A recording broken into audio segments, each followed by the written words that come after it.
जहाँ बसती है हरियाली दौर जीवन की,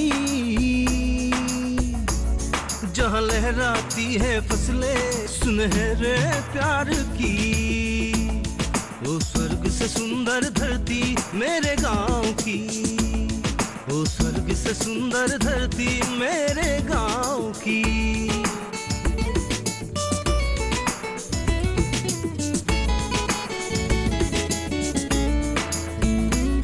हम खुशियों की दीपक जलाएंगे, इस धरती से दूर ना जाएंगे, बनाएंगे राह कामयाबी की, कामयाबी की। हो स्वर्ग से सुंदर धरती मेरे गांव की, मेरे गांव की, मेरे गांव की।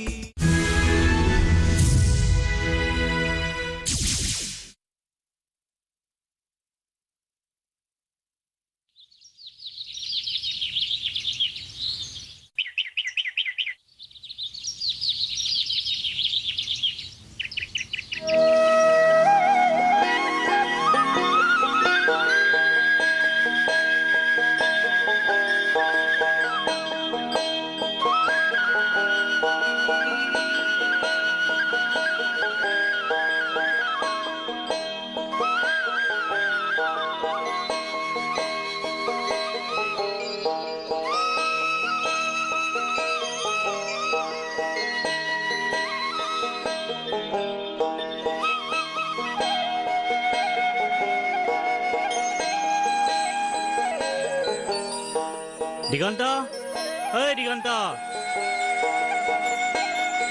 अरे राजीव, तू थोड़ा वही बैठ, मैं आ रहा हूँ। अरे बस कर यार, इतनी धूप में ये सब करने की क्या जरूरत है। आजकल तू बहुत बड़ा किसान बन रहा है। अरे यार 2 मिनट बैठ, मैं आ रहा हूँ।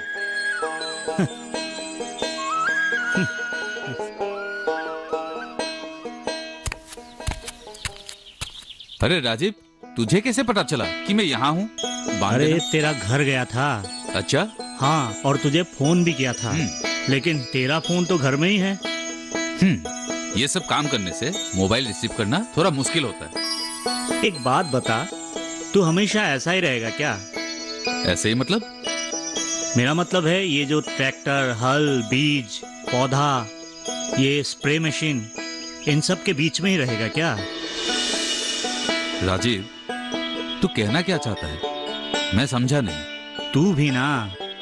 मेरा मतलब है तू सिर्फ खेती बाड़ी में ही लगा रहेगा या फिर दूसरा काम ढूंढने बाहर भी निकलेगा? क्यों? खेती बाड़ी काम के दायरे में नहीं आता क्या? बी सीरियस दिगंता, मजाक मत कर। मैं मजाक नहीं कर रहा हूँ। प्लीज दिगंता, भविष्य के बारे में सोच। खेती बाड़ी से कोई सिक्योर्ड लाइफ नहीं मिल सकती, और सोशल स्टेटस नाम की भी तो कोई चीज होती है। अगर इतनी पढ़ाई करके तू खेती बाड़ी में ही लगा रहेगा तो हमारे जो अनुज है वो क्या सोच के आगे पढ़ाई करेंगे? तू क्या कहना चाहता है मैं समझ गया। माना कि तूने सारी बातें लॉजिकली सही कहा है, लेकिन क्या करे? सरकारी नौकरी के लिए मैंने कई सारे इंटरव्यूज दिए हैं, प्रशासनिक अधिकारी से लेकर तृतीय वर्ग की कर्मचारी तक की, लेकिन मिला क्या? कुछ नहीं। छोड़िए सब। आज शाम को क्लब में मीटिंग है। मुझे क्लब जाने का कोई मन नहीं है। तू आजकल इतना डिप्रेशन में क्यों रहता है? अरे डिप्रेशन में क्यों नहीं रहूंगा? आजकल मैं एक पल के लिए भी चैन से नहीं रह पाता हूं। तू इतना बेचैन मत हो राजीव, अपने किस्मत पर भरोसा रख। अब हमें अपना कर्तव्य और दायित्व ठीक से पालन करना चाहिए। बाकी किस्मत में जो है वो तो मिलेगा ही। देख भाई, मायूसी यानी हताशा समस्या बढ़ाता है, हल नहीं निकालता। चल घर चलते हैं, चल।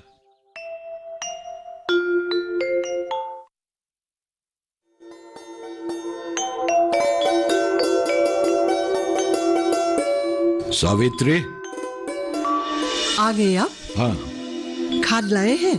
हाँ लाया हूँ। ये दिगंत कहाँ गया? खेतों में। क्यों? स्प्रे मशीन लेकर खेतों में दवाई देने के लिए गया है। उसे खेत में जाने की क्या जरूरत थी? अब तो मैं भी खेत में दवाई देने जा सकता था ना। अरे गया है तो क्या बुरा हुआ, वो अपनी मर्जी से गया है, हमने तो उसे नहीं कहा है ना। देखो सावित्री, अब उसे खेत में ध्यान देने की कोई जरूरत नहीं है। तुम जरा उसे समझाना। एक एमएससी पास लड़का को इतना समझाना क्या जरूरत है, वो खुद ही समझते हैं क्या भला है क्या बुरा है। नहीं जानता सावित्री, कॉलेज यूनिवर्सिटी का शिक्षा और वास्तविक जीवन का शिक्षा में बहुत फर्क होता है। अपने बच्चे को शिक्षित बनाने से ही माँ बाप का फर्ज खत्म नहीं होता। वो शिक्षित बनने के बाद किस दिशा में आगे बढ़ने से उनका उन्नति होगा या वो सुखी रहेंगे, ये सब सोचना भी माँ बाप का फर्ज बनता है। उसके लिए उन्हें अच्छा सलाह मशवरा देना पड़ता है। देखिए जी, मैं उससे ये सब बात नहीं बोल सकती, आप खुद ही क्यों नहीं बोलते?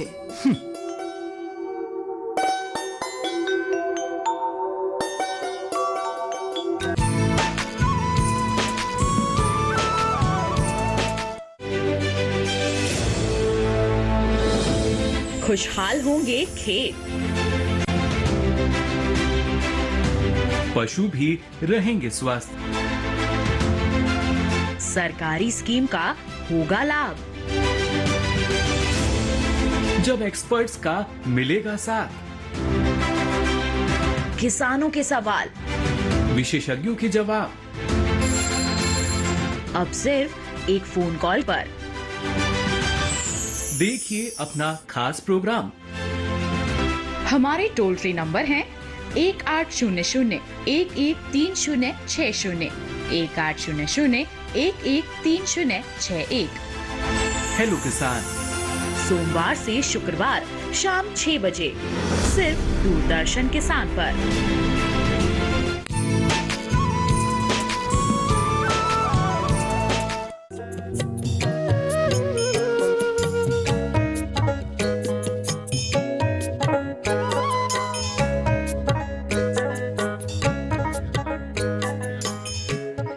टमाटर का पौधा लाने के लिए कहा था ना? हाँ, तुमने लाई? वो कहाँ गया? राजीव घर पर नहीं है, कहीं निकल गया होगा। इस लड़के से कुछ काम नहीं करवा पाते हैं, हर वक्त घूमता रहता है। ऐसे और कितना दिन चलेगा? क्या करेगा?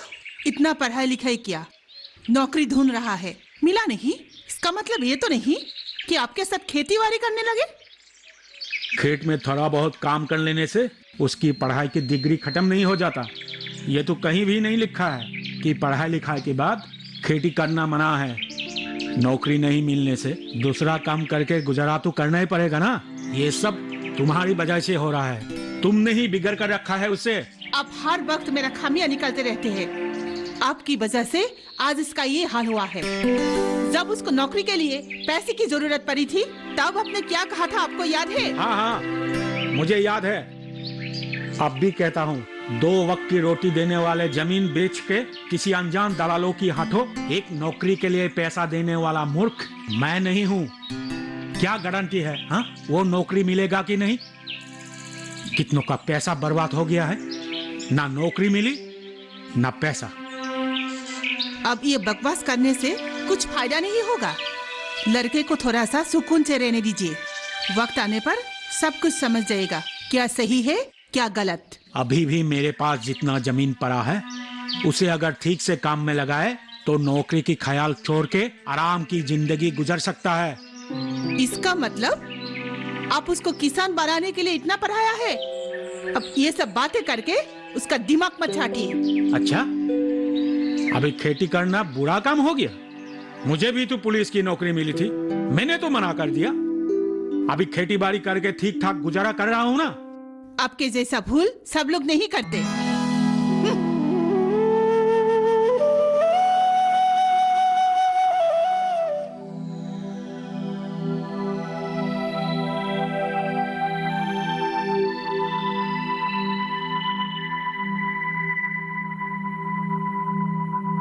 देखो दिगंत, तुम्हें खेती बाड़ी में लगे रहना मुझे बिल्कुल पसंद नहीं है। पिताजी, आपके कहने पर मैंने कई सारे इंटरव्यू दिए, नौकरी मिली क्या? अरे और कोशिश करो, जरूरत पड़े तो शहर चले जाओ और वहीं रहो। जब तक तुम्हें सरकारी नौकरी नहीं मिले, फिलहाल तुम किसी कंपनी में नौकरी ढूंढ लो। देखो बेटा, जब तक तुम्हें नौकरी नहीं मिले तब तक मैं तुम्हारा सारा खर्च उठाऊंगा। पिताजी, मैं कंपनी में नौकरी नहीं करना चाहता। कंपनी नौकरी करने से अच्छा मैं खेती बाड़ी करूं या पोल्ट्री या डायरी फार्म खोल के बैठूं। इससे भी हम लोग आराम से गुजारा कर सकते हैं और मुनाफा भी ज्यादा है। क्या तुमने पोल्ट्री फार्म खोलने के लिए या खेती करने के लिए एमएससी किया था? अरे ये तो कोई अनपढ़ गवार भी कर सकता है। अगर तुम नौकरी नहीं करना चाहते थे तो तुम्हारे पढ़ाई के लिए मैंने इतने सारे खर्च क्यों किए? देखिए जी, आप उससे गुस्सा क्यों करते हैं? तुम चुप रहो। कितना मेहनत करके उच्च शिक्षित बनाया, आखिर मुझे क्या मिला? एक मुर्गी पालक, एक किसान का बाप हूं मैं। इससे बढ़कर और क्या इज्जत चाहिए मुझे? पिताजी, आप मुझे गलत समझ रहे हैं। सिर्फ सरकारी नौकरी से ही इज्जत मिलती है क्या? इज्जत और सम्मान अपने व्यक्तित्व और मानवीय गुण पर निर्भर करता है। मुझ जैसे कई लड़के तृतीय वर्ग की नौकरी कर रहे हैं। थोड़ी सी इधर उधर होने पर अपने अधिकारी की गाली सुनते हैं। और एक बात पिताजी, सिर्फ नौकरी करने से ही उन्हें इज्जत मिलती है ऐसा मैंने कहीं नहीं सुना। ठीक है, तुम्हारी जो मर्जी वही करो, लेकिन याद रहे, आज के बाद इस विषय पर मैं तुमसे कोई बहस नहीं करूंगा।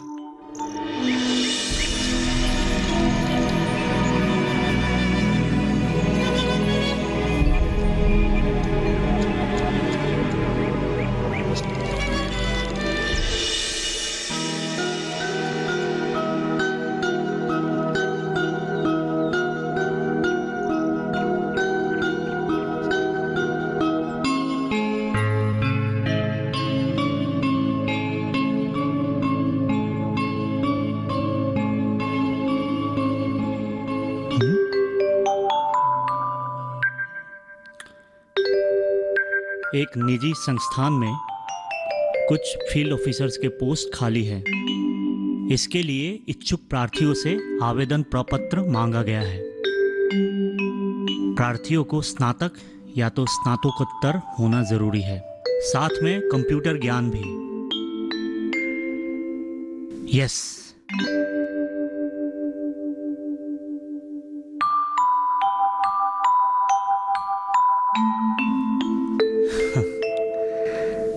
इसमें चलते हैं, जाया जा सकता है इसमें।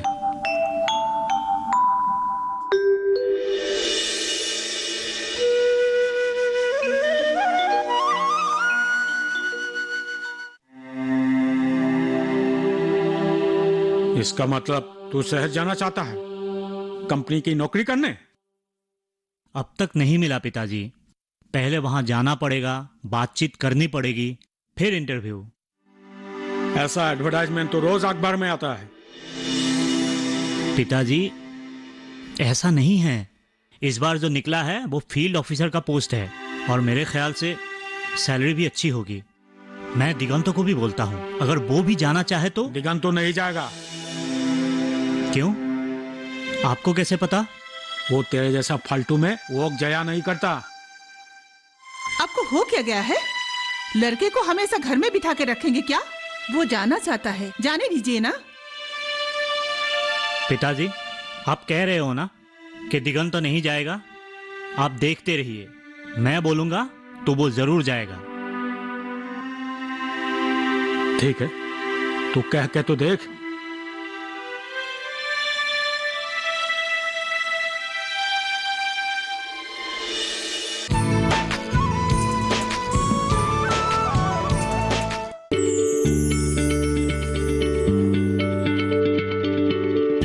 क्या आप किसी बीमारी से परेशान हैं,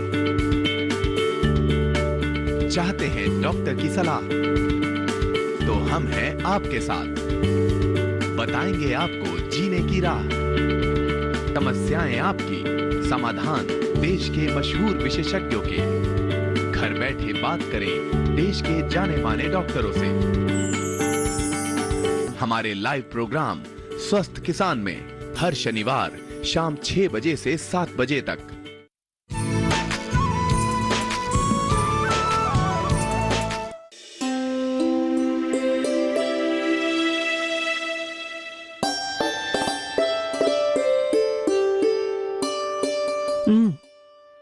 चाय पी लो बेटा। माँ, पिताजी कहाँ गए? बाजार गए। मैंने जो मुर्गी पालन की बात कही थी, पिताजी ने कुछ जवाब दिया? नहीं, यही कहा है कि मुर्गी पालन के लिए कितने पैसों की जरूरत होगी। पहले एक छोटे से फार्म से शुरू करेंगे, फिर नतीजा अच्छा निकला तो बढ़ाते जाएंगे। ठीक है बेटा, तुम पहले अपने पिता के साथ सारे बातों को खुलकर तय कर लेना। वो तो मैं कर लूंगा। मुझे पता है माँ, पिताजी बड़े दिलदार इंसान हैं। उनके सोच भी काफी ऊंचे हैं। लेकिन हर माँ बाप की तरह पिताजी भी चाहते हैं कि उनका बेटा एक बहुत बड़ी नौकरी करे। ये तो समाज का नियम हो चुका है। पिताजी भी अब तक इससे बाहर नहीं निकल पाए हैं। लेकिन मुझे यकीन है, एक ना एक दिन पिताजी मेरे काम से जरूर सहमत होंगे। वही तो बेटा, हर माँ बाप अपने बच्चों की काम से गर्व महसूस करना चाहते हैं। मैं भी वही करने की कोशिश कर रहा हूं माँ। बस आप लोग मुझ में भरोसा रखिए। ठीक है, क्यों नहीं।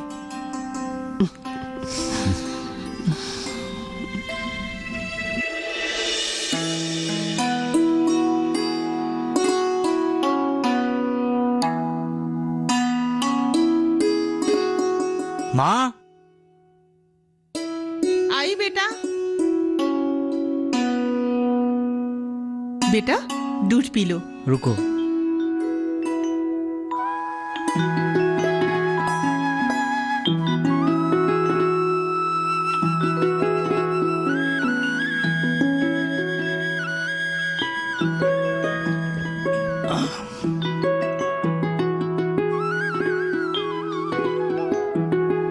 माँ, मैं आता हूँ। ये लो, पैसे रख लो और जाते जाते गणपति की मंदिर में माथा टेक के जाना। बप्पा तेरा भला करेगा। ठीक है माँ। चलो जाओ।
Are you Mr. Rajiv Kakoti?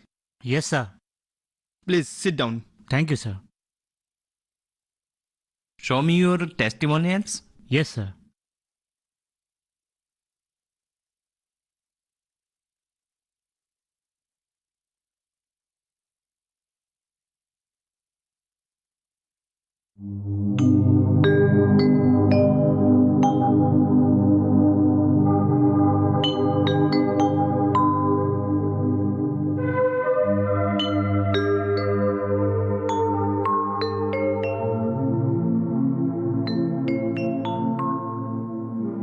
Academic career is very good.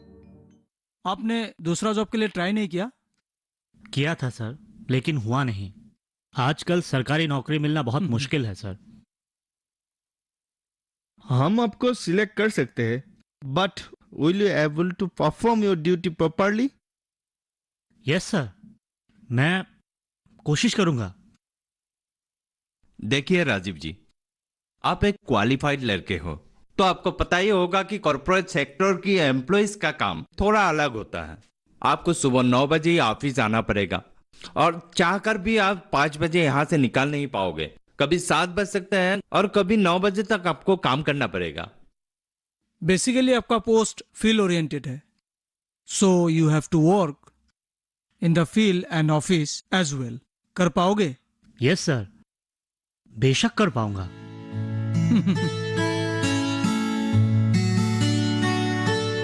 आपने तो सैलरी के बारे में पूछा ही नहीं। शुरुआत में आपको 10,000 मिलेगा, उसके बाद धीरे धीरे बढ़ेगा, वो भी आपके परफॉर्मेंस के बाद। अब बताइए, आप ज्वाइन करना चाहोगे? यस सर, मैं ज्वाइन करना चाहूंगा सर।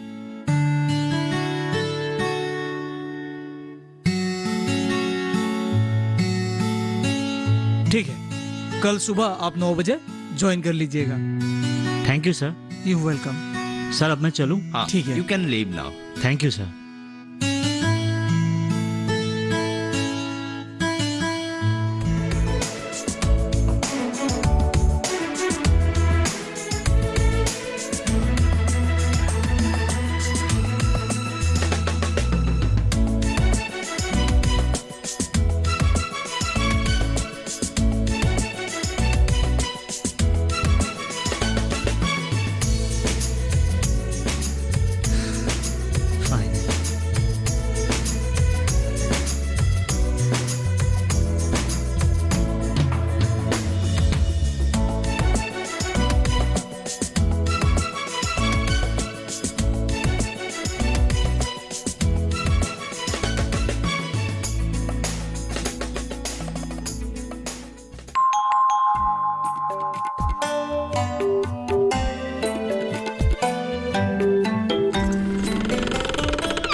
किसे चाहिए? जी, आप लोगों के यहाँ किराए का मकान हाँ है। तो यहाँ कौन कौन रहेगा? जी, मैं अकेले ही रहूंगा। परिवार? जी, मैं बैचलर हूँ। तब तो नहीं होगा।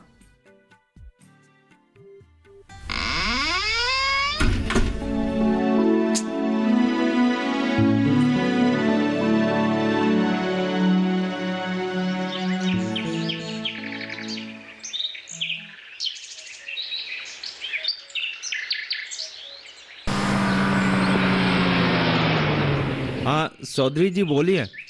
वसंत जी मिले हैं ना? अच्छा अच्छा, क्या बोले हैं उन्होंने? अच्छा, तो एक काम कीजिए ना। आपके पास किराए का मकान होगा? चौधरी जी 1 मिनट। हाँ, 8,000 किराया रह पाओगे? तो एक काम कीजिए ना, तो परसों तक मैं आ रहा हूँ। मैं अकेले ही रहूंगा, 8,000 मेरे लिए ज्यादा होगा। 1 मिनट। तो एक काम करो, थोड़ा आगे जाके एक ट्रांसफार्मर है, ट्रांसफार्मर के लेफ्ट साइड में कुछ सिंगल कमरे हैं, वहां मिल सकता है। ओके, थैंक यू भाई साहब। पिताजी को आजकल घर में रहने का टाइम कहाँ है? पहले कुछ चाहिए होता तो खुद बाजार से लाते हैं, आजकल राजा को ही भेज देते हैं। चलो अच्छा ही हुआ। वैसे भी पिताजी को ये सब सामाजिक काम में बहुत मजा आता है। माँ, ये लो। कितना है? 30,000। कुछ काम के लिए? नहीं, पिताजी के अकाउंट में रखने के लिए। आगामी बिहू के समिति के संपादक पद के लिए मैं दिगंत चौधरी का नाम प्रस्ताव रखता हूँ। मैं इस प्रस्ताव को समर्थन करता हूँ। खुशियों की दीप जलाएंगे, इस धरती से दूर ना जाएंगे, बनाएंगे राह कामयाबी की। हो स्वर्ग से सुंदर